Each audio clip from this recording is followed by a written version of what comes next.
नमस्कार दोस्तों, आज की वीडियो में हम भगवत गीता के 8वें अध्याय का वर्णन करेंगे।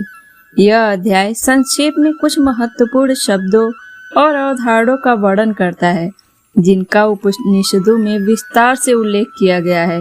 इसमें यह वर्णन भी किया गया है कि मृत्यु के पश्चात आत्मा के गंतव्य का निर्धारण किस प्रकार से होता है। देह का त्याग करते समय यदि हम भगवान का स्मरण करते हैं तब हम निश्चित रूप से उसे पा लेंगे। इसलिए अपने दैनिक कार्यों को संपन्न करने के साथ साथ हमें सदैव उसकी विशेषताओं, गुणों और दिव्य लीलाओं का चिंतन करना चाहिए। जब हम अनन्य भक्ति से अपने मन को भगवान में पूर्णतया तल्लीन कर लेते हैं, तब हम भौतिक आयामों से परे आध्यात्मिक क्षेत्र में प्रवेश करते हैं। तत्पश्चात इस अध्याय में भौतिक क्षेत्र में स्थित कुछ लोगों की चर्चा की गई है। इसमें बताया गया है कि सृष्टि के चक्र में ये लोग और इन पर निवास करने वाले असंख्य प्राणी कैसे इनमें प्रकट होते हैं और प्रलय के समय पुनः अव्यक्त हो जाते हैं। किंतु इस व्यक्त और अव्यक्त सृष्टि से परे भगवान का दिव्य लोक है।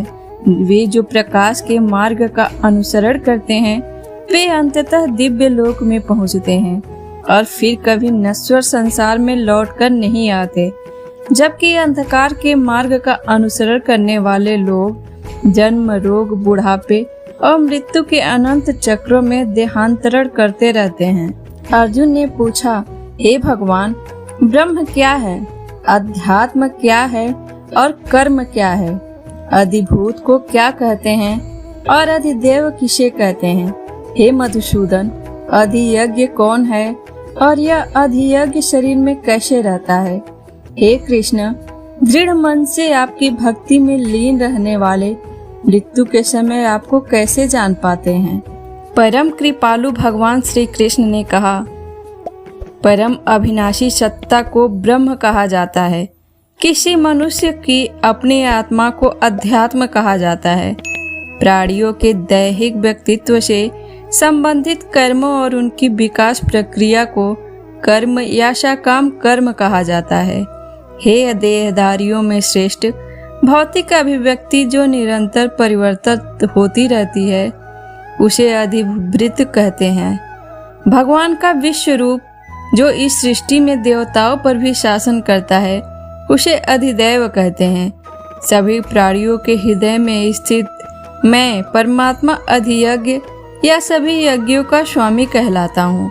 वे जो शरीर त्यागते समय मेरा स्मरण करते हैं वे मेरे पास आएंगे। इस संबंध में निश्चित रूप से कोई संदेह नहीं है। हे कुंती पुत्र, मृत्यु के समय शरीर छोड़ते हुए मनुष्य जिसका स्मरण करता है वह उसी गति को प्राप्त होता है, क्योंकि वह सदैव ऐसे चिंतन में लीन रहता है।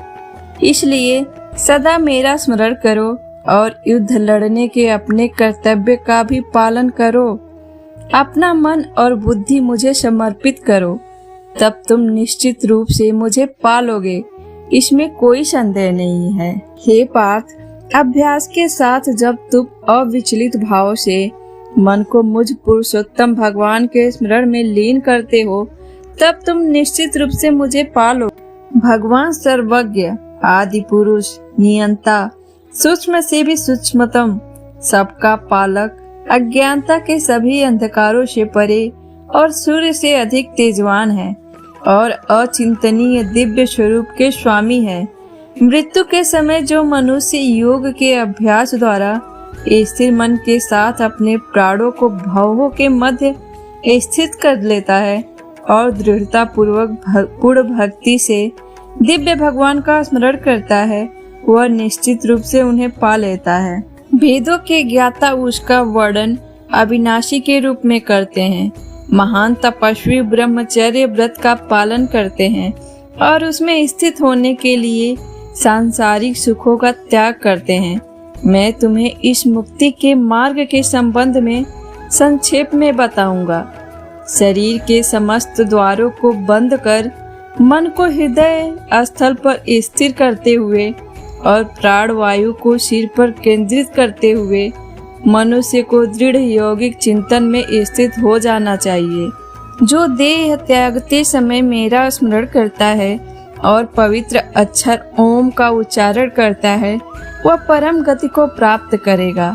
हे पार्थ, जो योगी अनन्य भक्ति भाव से सदैव मेरा चिंतन करते हैं, उनके लिए मैं सरलता से सुलभ रहता हूँ, क्योंकि वे निरंतर मेरी भक्ति में तल्लीन रहते हैं। मुझे प्राप्त कर महान आत्माएं फिर कभी इस संसार में पुनः जन्म नहीं लेती, जो अनित्य और दुखों से भरा है, क्योंकि वे पूर्ण सिद्धि प्राप्त कर चुकी होती हैं। हे अर्जुन, इस भौतिक सृष्टि के सभी लोकों में ब्रह्म के उच्च लोक तक तुम्हें पुनर्जन्म प्राप्त होगा। हे कुंती पुत्र, परंतु मेरा धाम प्राप्त करने पर फिर आगे पुनर्जन्म नहीं होता। 1000 चक्र के 4 युग महायुग का ब्रह्म का कल्प एक दिन होता है और इतनी अवधि की उसकी एक रात्रि होती है। इसे वही बुद्धिमान समझ सकते हैं जो दिन और रात्रि की वास्तविकता को जानते हैं। ब्रह्म के दिन के शुभारंभ पर सभी जीव अव्यक्त अवस्था में व्यक्त होते हैं और रात्रि होने पर पुनः सभी जीव अव्यक्त अवस्था में लीन हो जाते हैं। ब्रह्मा के दिन के आगमन के साथ असंख्य जीव पुनः जन्म लेते हैं और ब्रह्मांडीय रात्रि के आने पर अगले ब्रह्मांडी दिवस के आगमन पर स्वतः पुनः प्रकट होने के लिए विलीन हो जाते हैं। व्यक्त और अव्यक्त सृष्टि से परे अन्य अव्यक्त शाश्वत आयाम हैं। जब सब कुछ विनष्ट हो जाता है किंतु उसकी सत्ता का विनाश नहीं होता। यह अव्यक्त आयाम परम गंतव्य है और इस पर पहुंचकर फिर कोई नश्वर संसार में लौटकर नहीं आता। यह मेरा परम धाम है। परमेश्वर का दिव्य व्यक्तित्व सभी सत्ताओं से परे है। यद्यप वह सर्वव्यापक है और सभी प्राणी उसके भीतर रहते हैं, तथापि उसे केवल भक्ति द्वारा ही जाना जा सकता है। हे भरत श्रेष्ठ, अब मैं तुम्हें इस संसार से दूर विभिन्न मार्गों के संबंध में बताऊंगा। इनमें से एक मार्ग मुक्ति की ओर ले जाने वाला है और दूसरा पुनर्जन्म की ओर ले जाता है। वे जो पर ब्रह्म को जानते हैं और जो उन 6 मासों में जब सूर्य उत्तर दिशा में रहता है, चंद्रमा के शुक्ल पक्ष की रात्रि और दिन के शुभ लक्षण में देह का त्याग करते हैं, वे परम गंतव्य को प्राप्त करते हैं। वैदिक कर्म कांडों का पालन करने वाले साधक चंद्रमा के कृष्ण पक्ष की रात्रि में धुएं के समय जब सूर्य दक्षिणायन में रहता है के 6 माह के भीतर मृत्यु को प्राप्त होते हैं। वे स्वर्ग लोक को प्राप्त करते हैं। स्वर्ग के सुख भोगने के पश्चात वे पुनः धरती पर लौटकर आते हैं। प्रकाश और अंधकार के ये दोनों पक्ष संसार में सदा विद्यमान रहते हैं। प्रकाश का मार्ग मुक्ति की ओर तथा अंधकार का मार्ग पुनर्जन्म की ओर ले जाता है। हे पार्थ, जो योगी इन दोनों मार्गों का रहस्य जानते हैं, वे कभी मोहित नहीं होते, इसलिए वे सदैव योग में स्थित रहते हैं। जो योगी इस रहस्य को जान लेते हैं, वे वेदाध्ययन, तपस्या, यज्ञों के अनुष्ठान और दान से प्राप्त होने वाले फलों से परे और अधिक लाभ प्राप्त करते हैं। ऐसे योगियों को भगवान का परम धाम प्राप्त होता है। दोस्तों, गीता के 8वें अध्याय का पाठ समाप्त हुआ। अब आइए जानते हैं इस अध्याय का महात्म्य क्या है और इसे पढ़ने और सुनने से हमें क्या लाभ मिलता है। भगवान शिव कहते हैं, देवी, अब 8वें अध्याय का महात्म्य सुनो। उसके सुनने से तुम्हें बड़ी प्रसन्नता होगी। लक्ष्मी जी के पूछने पर भगवान विष्णु ने उन्हें इस प्रकार 8वें अध्याय का महात्म्य बतलाया था। दक्षिण में आमर्दकपुर नामक एक प्रसिद्ध नगर है। वहाँ भाव शर्मा नामक एक ब्राह्मण रहता था, जिसने वैश्या को पत्नी बनाकर रखा था।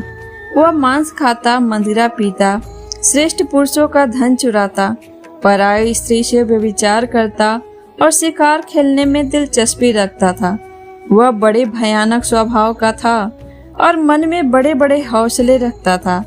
एक दिन मदिरा पीने वालों का समाज जुटा था। उसमें भाव शर्मा ने भरपेट ताड़ी पी, खूब गले तक उसे चढ़ाया। अतः अजीर्ण से अत्यंत पीड़ित होकर वह पापात्मा कालवश मर गया और बहुत बड़ा ताड़का वृक्ष हुआ। उसकी घनी और ठंडी छाया का आश्रय लेकर ब्रह्म राक्षस भाव को प्राप्त हुए कोई पति पत्नी वहां रहा करते थे। उनके पुनर्जन्म की घटना इस प्रकार है। एक कुशीबल नामक ब्राह्मण था जो वेद वेदांग के तत्वों का ज्ञाता, संपूर्ण शास्त्रों के अर्थ का विशेषज्ञ और सदाचारी था। उसकी स्त्री का नाम कुमति था। वह बड़े खोटे विचार की थी। वह ब्राह्मण विद्वान होने पर भी अत्यंत लोभवश अपनी स्त्री के साथ प्रतिदिन भैंस, काल पुरुष और घोड़े आदि बड़े दानों को ग्रहण किया करता था, परंतु दूसरे ब्राह्मणों को दान में मिली कौड़ी भी नहीं देता था। वे ही दोनों पति पत्नी कालवश मृत्यु को प्राप्त होकर ब्रह्म राक्षस हुए। वे भूख और प्यास से पीड़ित हो इस पृथ्वी पर घूमते हुए उसी ताड़ के वृक्ष के पास आए और उसके मूल भाग में विश्राम करने लगे। इसके बाद पत्नी ने पति से पूछा, नाथ, हम लोगों का यह महान दुख कैसे दूर होगा तथा इस ब्रह्म राक्षस योनि से किस प्रकार हम दोनों की मुक्ति होगी। तब उस ब्राह्मण ने कहा, ब्रह्म विद्या के उपदेश, अध्यात्म तत्व के विचार और कर्म विधि के ज्ञान बिना किस प्रकार संकट से छुटकारा मिल सकता है। यह सुनकर पत्नी ने पूछा, किम तद ब्रह्मा किम ध्यात्यम किम कर्म पुरुषोत्तमम। पुरुषोत्तम वह ब्रह्म क्या है, अध्यात्म क्या है और कर्म कौन सा है। उसकी पत्नी के इतना कहते ही जो आश्चर्य की घटना घटित हुई उसको सुनो। और उपर्युक्त वाक्य गीता के 8वें अध्याय का आधा श्लोक था। उसके श्रवण से वह वृक्ष उस समय ताड़ के रूप को त्याग कर भाव शर्मा नामक ब्राह्मण हो गया। तत्काल ज्ञान से विशुद्ध चित्त होकर वह पाप के चोले से मुक्त हो गया तथा उस आधे श्लोक के ही महात्म्य से वे पति पत्नी भी मुक्त हो गए। उनके मुख से दैवात ही 8वें अध्याय का आधा श्लोक निकल पड़ा था। तदनंतर आकाश से एक दिव्य विमान आया और वे दोनों पति पत्नी उस विमान पर आरूढ़ होकर स्वर्ग लोक को चले गए। वहां का यह सारा वृत्तांत अत्यंत आश्चर्यजनक था। उसके बाद उस बुद्धिमान ब्राह्मण भाव शर्मा ने आदर पूर्वक उस आधे श्लोक को लिखा और देव जनार्दन की आराधना करने की इच्छा से वह मुक्तिदायिनी काशीपुरी में चला गया। वहां उस उदार बुद्धि वाले ब्राह्मण ने भारी तपस्या आरंभ की।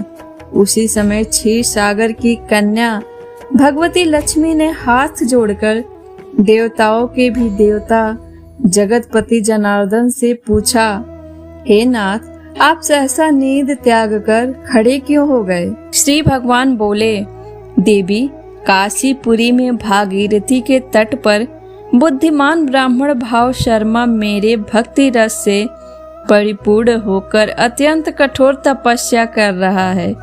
वह अपनी इंद्रियों को वश में करके गीता के 8वें अध्याय के आधे श्लोक का जप करता है। मैं उसकी तपस्या से संतुष्ट हूँ।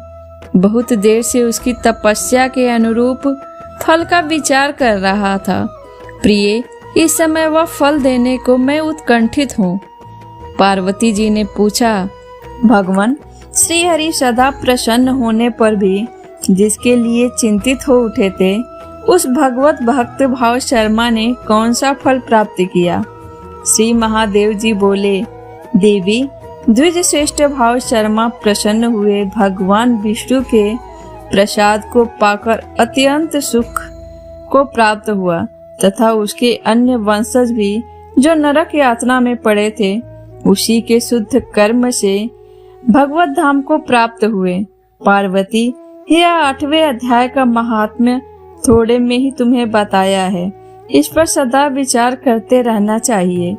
दोस्तों, हमारी वीडियो आपको कैसी लगती है हमें कमेंट के माध्यम से जरूर बताएं और अगर अच्छी लगे तो लाइक और शेयर करें और हमारे चैनल को सब्सक्राइब किए बिना ना जाएं। साथ ही साथ बेल आइकन भी प्रेस कर लें ताकि हम जो वीडियो डालें वो आप तक सबसे पहले पहुंचे। धन्यवाद।